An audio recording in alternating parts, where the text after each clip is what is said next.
All right. Good morning, Professor Ginsburg and class. Hope you guys had a great week. Today I'll be going over effective instruction within physical education.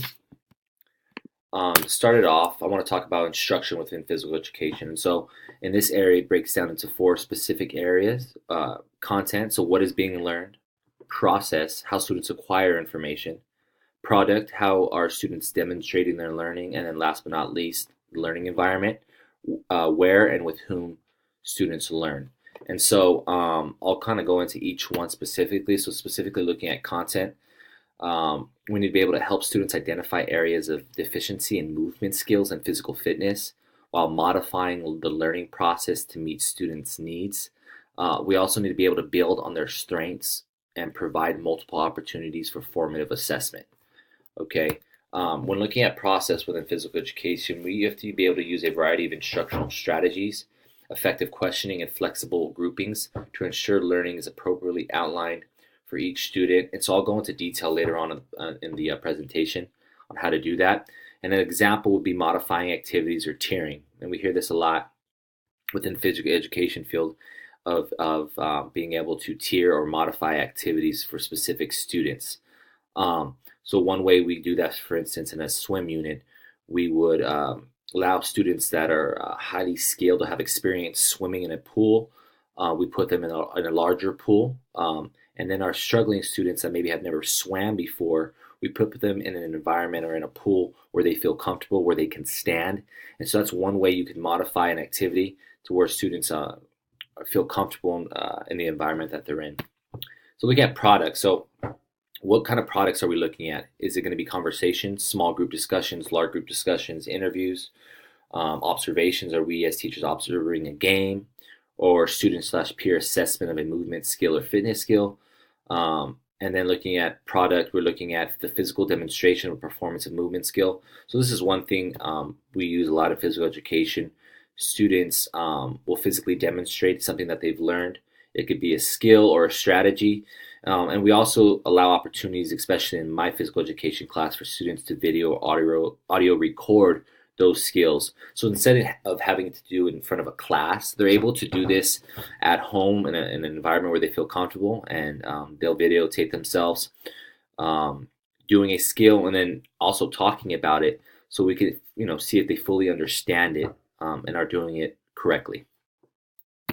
And then last but not least, learning environment. So we need to be able to consider the ways to create a student-centered classroom, also physically and emotionally safe environment that is relevant to our students' lives.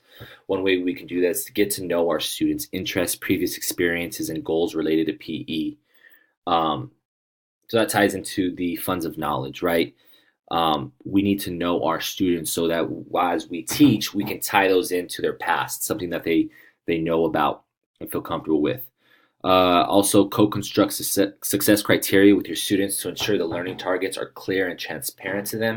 And then we must be able to understand the context in which you or we are teaching so that you can be culturally relevant and responsive to your students' needs. One example of that would be many of my students came recently from the Middle East.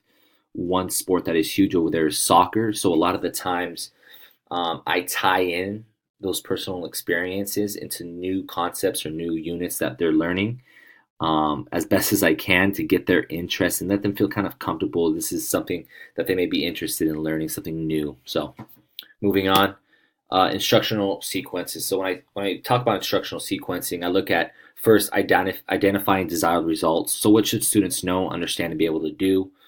We need to be able to focus on the transfer of learning. Transfer goals for students to apply knowledge of a healthy and active lifestyle throughout their lives. So that's kind of our main goal is, are they going to be applying what they're learning to the rest of their life? More specifically, looking at health and activity. So also moving on is determine assessment evidence. So how will we know if students have achieved the desired results? And then plan learning experiences and instructions. How will we support learners as they come to understand important ideas and processes? So academic language is actually one of my favorite parts. Within my own class, it's huge, and we think it's important for students to understand the academic language of physical education. So one of the first aspects of that is motor skills. Do they understand the academic language of motor skills? Gallop, skip, jump, spatial awareness, eye-hand coordination, etc.?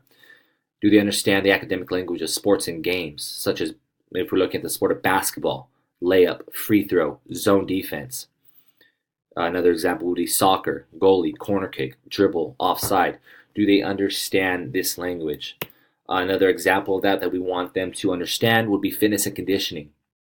So health-related concepts such as flexibility, endurance, body composition, blood pressure, heart rate.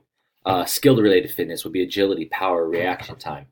And then some exercise terms would be anaerobic exercise, aerobic exercise, reps, set, stretch.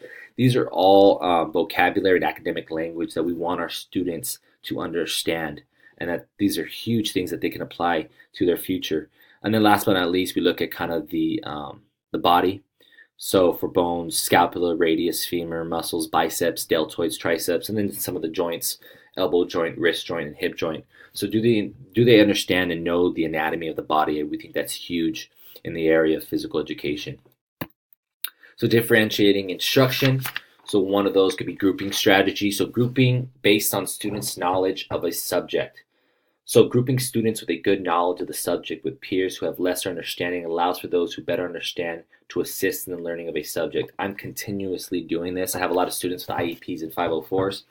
And so when I do group these students, I group them with someone that one can maybe give a good, can be a good English model. And then our students that have played the sport before and they have a good understanding of it. And so when you have 51 students in a class, you can't help everyone at once. So being able to group and having students have the opportunity to help assist other students in something I think is critical. Another is grouping based on students' ability to perform skill or task at hand. So mixed ability groups to encourage peer teaching cooperation, like I said before. Refinement activities for those with higher skills, and then just to focus on additional skills building activities with groups showing greater need.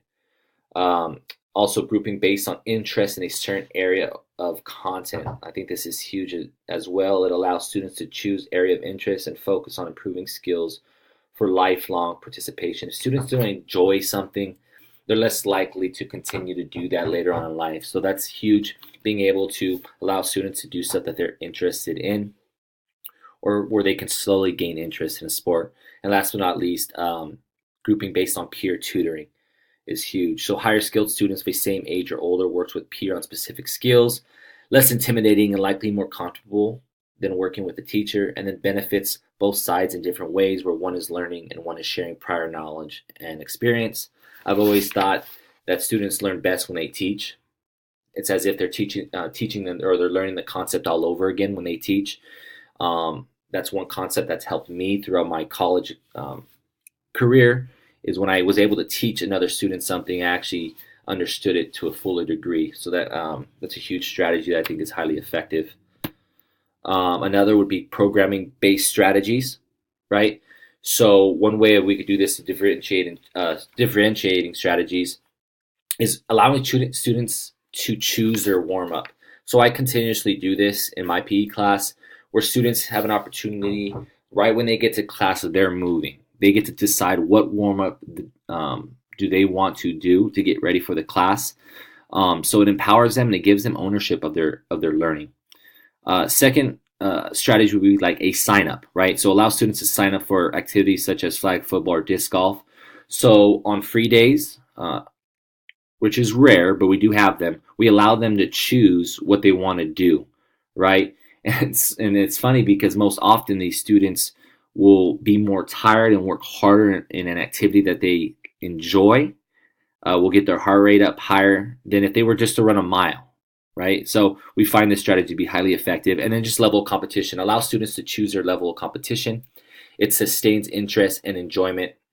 And being able to do that, students most often are competitive, and it brings out the best. Sometimes it brings out the worst, but most often it brings out the best in them. They try harder, and it gets their heart rate where we want them to be exercise-wise. And so we really think that's another strategy that's highly effective. Scaffolding within physical education, we use visuals. Modeling is huge within physical education. First, we model for them how we want a specific skill done, and then we allow them to do it themselves. Audio is huge. We also like to preload the vocabulary. So Before we start a specific unit, we'll preload them through a Google Doc. We give them a list of information that they have to study, as well as they have to take a pre-assessment that one allows us to understand how much knowledge do they have on a particular unit, and then also are they learning the things that they need to learn before we begin the unit. So that's a critical scaffold that we use within physical education. And then just looking at the edTPA central focus. So the central focus should be to support students to develop competencies and knowledge in the psychomotor domain and at least one other learning domain, cognitive and or affective.